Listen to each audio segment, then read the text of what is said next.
স্বাগতম health journal বাংলাতে। আজ জানব ডেঙ্গু হলে কোনো খাবারগুলো একেবারেই খাওয়া উচিত নয়।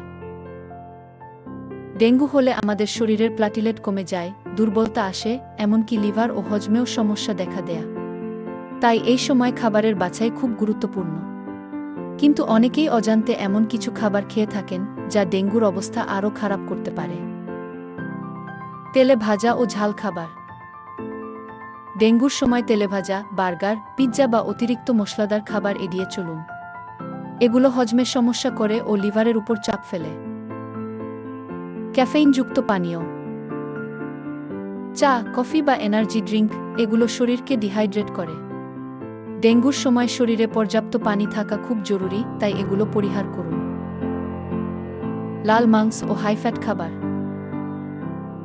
লাল মাংস বা বেশি চর্বিযুক্ত খাবার হজমে কষ্টকর এবং লিভারের কাজ বাড়িয়ে দেয়া। ডেঙ্গুর সময় এগুলো না খাওয়াই ভালো। প্যাকেটজাত ও প্রক্রিয়াজাত খাবার। চিপস, নুডলস বা প্রসেসড ফুডে থাকে প্রিজারভেটিভ ও বেশি লবণ, যা শরীরের জন্য ক্ষতিকর। মিষ্টি ও সফট ড্রিঙ্কস। অতিরিক্ত চিনি শরীরের ইনফ্ল্যামেশন বাড়ায় এবং রোগ প্রতিরোধ ক্ষমতা কমিয়ে দেয়। তাই মিষ্টি ও সফট ড্রিঙ্কস থেকেও দূরে থাকুন। তাহলে খাবেন কি?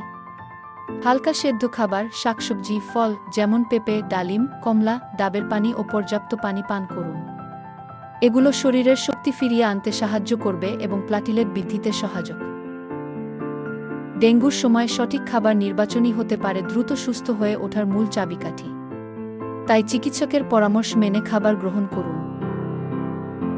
এমন আরও স্বাস্থ্য বিষয়ক তথ্য পেতে সাবস্ক্রাইব করুন হেলথ জার্নাল বাংলা চ্যানেলটি। ভিডিওটি ভালো লাগলে লাইক ও শেয়ার করতে ভুলবেন না।